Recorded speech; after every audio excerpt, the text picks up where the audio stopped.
प्रस्तुति 5 गीता की प्रार्थना। श्लोक 2 अध्याय 1। भावार्थ। खिले हुए कमल पत्र जैसे आकर्ण नेत्रों वाले विशाल बुद्धि वाले हे वेद व्यास, जिन्होंने आपके द्वारा महाभारत रूपी तेल से भरा ज्ञान दीप जलाया, उनको नमस्कार है। गीता अमृत के समान है। अमृत एक ऐसा तथ्य या भाव या वस्तु है जो मृत्यु को प्राप्त नहीं होता। अच्छे या बुरे का ज्ञान सार्वभौमिक है। यदि हमारा शरीर धर्म क्षेत्र है तो हमारा मस्तिष्क कुरुक्षेत्र है। दिन प्रतिदिन के कार्य या दिनचर्या के चलते हमारे विचारों में उन कार्यों के प्रति उथल पुथल मची रहती है, लेकिन जब हम स्वाध्याय करने बैठते हैं तो हमारा ध्यान बिल्कुल ही विपरीत दिशा में चल पड़ता है। जब हम पूजा के स्थान पर या पुस्तकालय या फिर मंदिर या गुरु के पास जाते हैं तो स्नान आदि कर शरीर को भी उस वातावरण के अनुरूप बनाते हैं।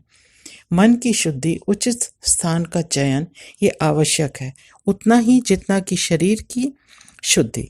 इतना ही नहीं, हम जो पुस्तक हाथ में लेकर पढ़ते हैं या उसकी विषय वस्तु की चर्चा करते हैं तो यह क्रिया भी तब तक अधूरी है जब तक कि हमारा मन पूर्ण रूप से उसके लिए समर्पित नहीं हो जाता। गीता के 10वें अध्याय में अध्यात्म द्वारा आत्मा और परमात्मा के विलय की बात की गई है। यह वेदांत का विषय है जिसे उपनिषदों में भी दर्शाया गया है। गीता का पाठ रोज किए जाने वाला संध्या पाठ नहीं है। यह तो जीने की राह दिखाने वाला वेदांत दर्शन है।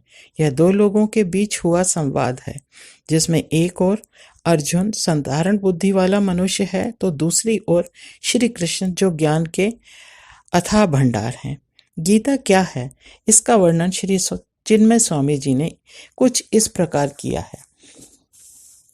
All other kinds of knowledge that are known to us, contributed by different sciences, cannot in themselves be called knowledge, since each of them is limited, conditioned knowledge. Knowledge of physics, knowledge of chemistry, knowledge of astrology, knowledge of mathematics.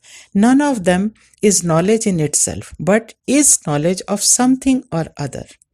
In the Gita, the theme is knowledge in itself, in the light of which alone can all other kinds of knowledge be known. It means the study of Gita makes a scientist a better scientist, an artist a better artist.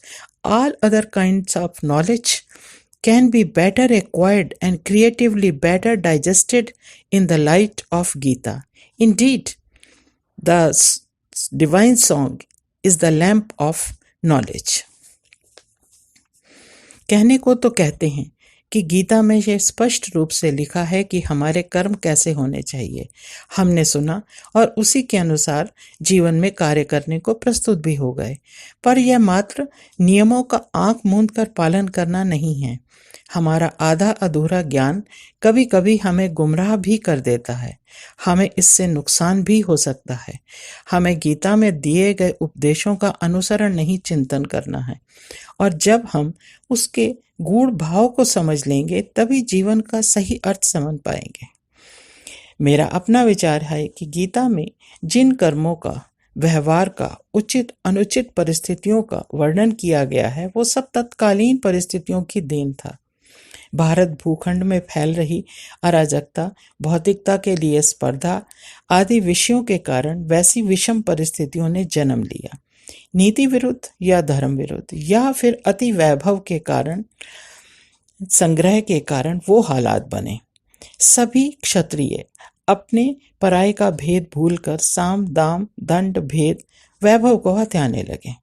यदि ये हालात न होते और बात महायुद्ध तक ना पहुंचती तो ना तो अर्जुन की दुविधा होती और ना ही वो अपने परिजनों से युद्ध करने को उद्धत होता, और ना ही श्री कृष्ण के समक्ष अपने हथियार डाल युद्ध के मैदान छोड़कर जाने की बात करता। फिर तो गीता के उपदेश भी ना होते। पर सच्चाई तो यह है कि हर युग में दुर्योधन होते हैं और उसका विनाश करने वाला भी होता है, और राह दिखने आने को कृष्ण भी अवतार लेते हैं।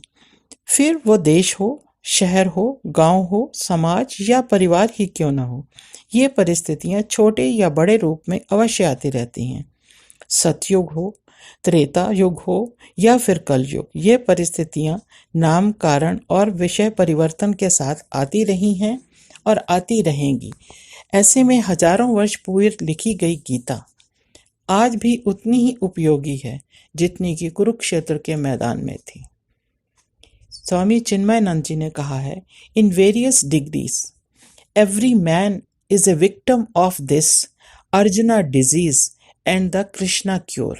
Being specific is available to all of us at all times in the philosophy of the Gita. धन्यवाद। नीरा भसीन।